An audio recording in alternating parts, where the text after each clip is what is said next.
Hi friends, இன்றைக்கி நம்ம சேனலில் என்ன பார்க்க போகிறோன்னா ஹைட்ராபாடி ப்ரான் பிரியாணி எப்படி செய்யுதுன்னு பார்க்கலாம் வாங்க. இப்போது நம்ம பிரியாணிக்கு வந்து அரிசியை வந்து ஃபுல்லாகவே வடித்து எடுத்துக்க போகிறோம். அதுக்கு நான் இன்றைக்கி வந்து 2.5 டம்ளர் வந்து நான் எடுத்திருக்கேன் பிரியாணி அரிசி. அதை நம்ம ஃபுல்லாகவே குக் பண்ணி எடுத்துக்கலாம். அதுக்கு வந்து இப்போது நம்ம சாதம் வேகும் போதே ஒரு இலை, ஒரு பட்டை, ஒரு ஸ்டார் வந்து போட்டுக்கோங்க. நெக்ஸ்ட் வந்து கொஞ்சோண்டு ஆயில் விட்டுக்கலாம். இப்போ வந்து அரிசி வந்து ஒன்றோட ஒன்று ஒட்டாது. அப்புறம் தேவையான அளவு சால்ட்டு போட்டுக்கோங்க.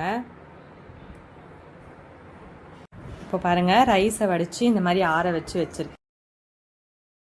பிரியாணிக்கு இப்போது 1 kg ப்ரான் எடுத்திருக்கேன். இந்த ப்ரானில் வந்து மஞ்சள் தூள், அப்புறம் வந்து ஒரு 3 டேபிள் ஸ்பூன் வந்து தயிர் விட்டு ஒரு 2 ஹவர்ஸ்க்கு முன்னாடி வந்து நான் மேரினேட் பண்ணி வச்சுருக்கேன். இப்போது இதில் வந்து இந்த மசாலாலாம் வந்து ஆட் பண்ணிக்கலாம். கார்ன்ஃப்ளவர் மாவு வந்து தேவையான அளவு போட்டுக்கோங்க. அப்புறம் வெறும் மிளகாத்தூள்,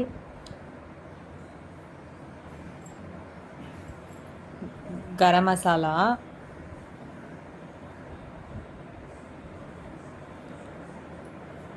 தேவையான அளவு சால்ட்டு. இப்போது இது எல்லாத்தையும் மிக்ஸ் பண்ணி ஒரு அரை மணி நேரம் வந்து நம்ம மேரினேட் பண்ணி வச்சுக்கலாம். அப்போ தான் வந்து ப்ரான் நல்லா சாஃப்டாக இருக்கும். அரை மணி நேரம் கழித்து எடுத்து நம்ம இப்போ பொரிச்சிக்கலாம்.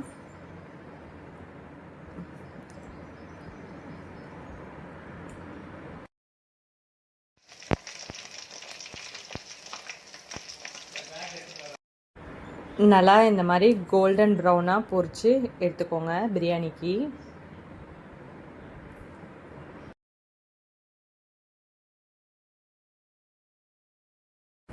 இப்போது நம்ம பிரியாணிக்கு தேவையான மசாலா வந்து செய்ய ஸ்டார்ட் பண்ணிடலாம். நான் கடாய் வச்சுட்டு அந்த கடாயில் வந்து நம்ம ப்ரான் பொரிச்சோம் இல்லையா, அந்த எண்ணெயை தான் வந்து நம்ம சேர்த்து இந்த பிரியாணி செய்ய போகிறோம். இப்போது அந்த எண்ணெய் எடுத்து சேர்த்துக்கலாம். ஒரு 3 ஸ்பூன் வந்து சேர்த்துக்கோங்க வதக்கிறதுக்கு. எண்ணெய் சேர்த்ததுக்கப்புறம் ஒரு இலை, ஒரு பட்டை, 2 லவங்கம் போட்டுக்கோங்க. அது கூட ஒரு 3 பச்சை மிளகா,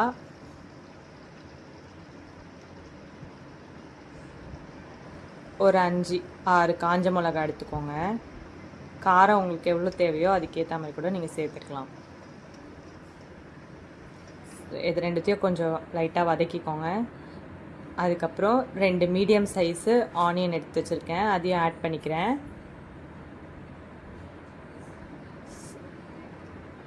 ஆனியன் சேர்த்ததுக்கப்புறம் ஒரு 1 மினிட் வந்து வதக்கிக்கோங்க. வதக்கினதுக்கப்புறம் ஒரு 1.5 ஸ்பூன் வந்து இஞ்சி பூண்டு பேஸ்ட்டு போட்டிருக்கேன். அது கூட ஒரு 2 மீடியம் சைஸ் வந்து தக்காளி சேர்த்துக்கோங்க.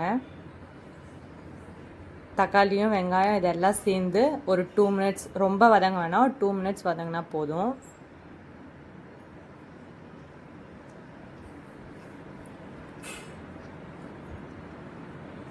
டூ மினிட்ஸ் இந்த மாதிரி வதங்கினதுக்கப்புறம் நம்ம வந்து இதை அரைச்சி பேஸ்ட்டாக எடுத்துக்கலாம். இப்போது திருப்பியும் வந்து கடாய் வச்சு நம்ம மசாலாவுக்கு தேவையான வெங்காயத்தெல்லாம் இப்போ வதக்கிக்கலாம். அதில் நான் அதே எண்ணெய், ப்ரான் பொரிச்சோம் இல்லையா, அந்த எண்ணெயை எடுத்திருக்கேன். அதில் சும்மா ஒரு இலை, ஒரு பட்டை போட்டுக்கோங்க. போட்டுட்டு இப்போ 4 மீடியம் சைஸ் ஆனியன் வந்து போட்டிருக்கேன்.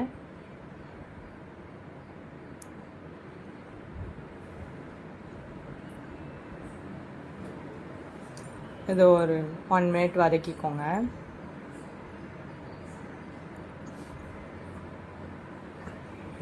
அது கூட 2 பச்சை மிளகா சேர்த்து நல்லா வதக்கிக்கோங்க. கோல்டன் ப்ரௌனாக வரட்டும் வெங்காயம். அதுக்கப்புறம் இது கூட ஒரு 2 தக்காளி ஆட் பண்ணியிருக்கேன், மீடியம் சைஸ் தக்காளி 2.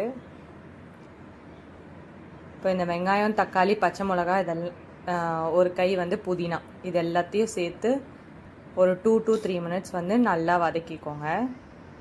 இந்த மாதிரி வதங்கினதுக்கப்புறம் நம்ம இப்போ அரைச்சி வச்சுருக்கு இல்லையா, அந்த பேஸ்ட்டை வந்து இப்போ நம்ம இதில் ஆட் பண்ண போகிறோம்.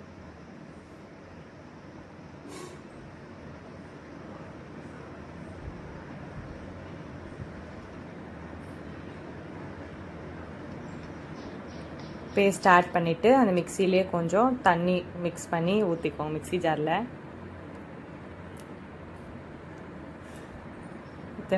இதில் வந்து 2 கரண்டி சின்ன கரண்டி அளவு வந்து தயிர் ஆட் பண்ணியிருக்கேன்.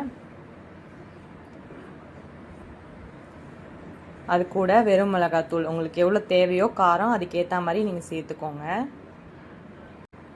கரம் மசாலா 1 ஸ்பூன் போட்டிருக்கேன்.